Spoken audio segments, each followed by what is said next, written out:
Subscribe कीजिए Indian news analysis channel को और दबाइए बेल आइकन को ताकि आप कोई भी फ्यूचर की अपडेट मिस ना कर सकें। जय हिंद दोस्तों, स्वागत है आपका इंडियन न्यूज एनालिसिस के एक नए एपिसोड में। आज के इस एपिसोड में हम बात करेंगे भारत के लाइट कॉम्बैट एयरक्राफ्ट LCA तेजस के बारे में। LCA तेजस एक ऐसा नाम जिसको सुन करके सभी भारतीयों का सीना गर्व से चौड़ा हो जाता है। LCA तेजस एक ऐसा नाम जिससे भारत की जो जनता है वो भावात्मक रूप से भी जुड़ी हुई है। LCA तेजस एक ऐसा नाम जो फ्यूचर में भारतीय वायुसेना के अध्याय में कई स्वर्णिम इतिहास लिखने वाला है। और ऐसे में आज हम बात करेंगे कि LCA तेजस के आने के बाद कैसे भारत में तेजस युग का शुरुआत हुआ है। देखिए, इंडियन एयरफोर्स ने अपने लाइट कॉम्बैट एयरक्राफ्ट LCA तेजस को चाइना बॉर्डर पर तैनात कर दिया है और इससे तेजस की जो कैपेबिलिटी है उसका अंदाज़ा भी लगाया जा सकता है कि ये भारत के लिए कितना महत्वपूर्ण है। देखा जाए तो LCA तेजस एक बेहतरीन एयरक्राफ्ट है और कई मायनों में ये दूसरे एयरक्राफ्ट से बहुत ज़्यादा अच्छा भी है।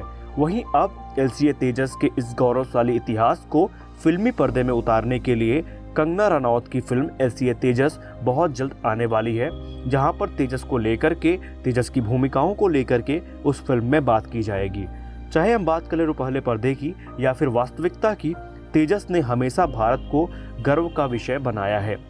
ऐसा क्यों है? क्योंकि देखिए, 1980 के दशक में जब भारत का MiG-21 भारत का एक प्राइमरी सोवियत ओरिजिन का एयरक्राफ्ट था और ये एक फाइटर इंटरसेप्टर था जो कि सिंगल इंजन वाला था, लेकिन उसी समय भारतीय वायुसेना को ये एहसास हुआ कि ये जो फ्लीट MiG-21 की ये बहुत जल्द आउटडेटेड हो जाएगी और ऐसे में भारतीय वायुसेना को एक ऐसा एयरक्राफ्ट चाहिए जो भारतीय वायुसेना की ज़रूरतों को पूरा कर सके। लेकिन यहाँ पर एक ऐसा फैसला लिया गया जो आगे चल के भारत का जो इतिहास है वो पूरी तरीके से बदल के रख सकता था, और वो फैसला था विदेशी फाइटर जेट्स को अवॉइड करने का। जी हाँ, उस समय की सरकार ने और उस समय के जो हमारे डिफेंस के जो प्रशासन थे, उन्होंने कोई ऐसा कदम उठाया जिसने इस क्षेत्र में एक रेवोल्यूशन लाया। DRDO से ये कहा गया कि वो खुद के एक सिंगल इंजन जेट पर काम करना शुरू करें जो आगे चल करके भारतीय वायुसेना का हिस्सा बने। हालांकि पहली मर्तबा नहीं था जब LCA तेजस को भारतीय वायुसेना में शामिल करने की कवायद शुरू की गई हो। इससे पहले भी भारत में मारुत नाम का एक एयरक्राफ्ट बनाया गया था, लेकिन वो एयरक्राफ्ट भारत ने पहली बार बनाया था ऐसा कोई एयरक्राफ्ट जो सुपरसोनिक क्रूज कर सकता है, लेकिन उसमें कुछ कमियां थीं और उसी कमियों से सीख लेकर के LCA तेजस प्रोग्राम का काम शुरू किया गया और आज उसका रिजल्ट हमारे सामने है। और हम ऐसा क्यों कह रहे हैं कि तेजस युग की शुरुआत है? उसका प्रत्यक्ष प्रमाण ये है कि आज तेजस उन सारे ऑपरेशंस को कर सकता है जो कि एक फाइटर जेट को करना चाहिए। तेजस एक उन्नत 4th जनरेशन फाइटर एयरक्राफ्ट है जो एयर टू ग्राउंड और एयर टू एयर कॉम्बैट करने में महारत हासिल रखता है। वहीं तेजस की स्ट्राइक पैकेज की बात करें तो तेजस चाहे क्लोज कॉम्बैट हो या बियॉन्ड विजुअल रेंज कॉम्बैट हो, सबको आसानी से कर सकता है। वहीं आज तेजस को लेकर के एक बड़ी अपडेट ये आई थी कि तेजस के लिए नए हेलमेट माउंटेड डिस्प्ले लिए जा रहे हैं और ये जो नए हेलमेट माउंटेड डिस्प्ले हैं वो इजराइल और भारत जॉइंट वेंचर में मिलकर के बनाने वाले हैं।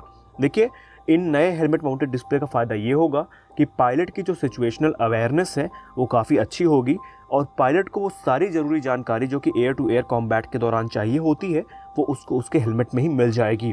और ये जो नए -4 हेलमेट्स हैं ये काफ़ी ज़्यादा जो कैपेबिलिटी है, नाइट फ्लाइंग कैपेबिलिटी LCA तेजस की, उसको इन्हांस करेंगे, क्योंकि ये है जो हेलमेट हैं ये नाइट फ्लाइंग के दौरान पायलट की बहुत ज़्यादा मदद करने वाले हैं। तो यहाँ पर आप देख सकते हैं कि जैसा कि हमने लास्ट के कई सारे वीडियो तेजस पे बनाए हैं, उसका एक रीज़न है कि तेजस को लेकर के न सिर्फ भारतीय वायुसेना सीरियस है बल्कि इस समय भारत सरकार भी तेजस को लेकर के सीरियस है और इसीलिए आए दिन तेजस MK2, LCA तेजस और ORCA तक की जो अपडेट्स हैं वो लगातार आपको न्यूज़ के जो पोर्टल्स हैं वहाँ पे देखने को मिलती रहती हैं। तो यहाँ पर हम ये कह सकते हैं कि भविष्य में तेजस युग की एक प्रचंड शुरुआत हो सकती है और जिससे भारतीय वायुसेना की जो ताकत है वो स्वदेशी जहाज़ों से ही बढ़कर के आगे निखर के आएगी।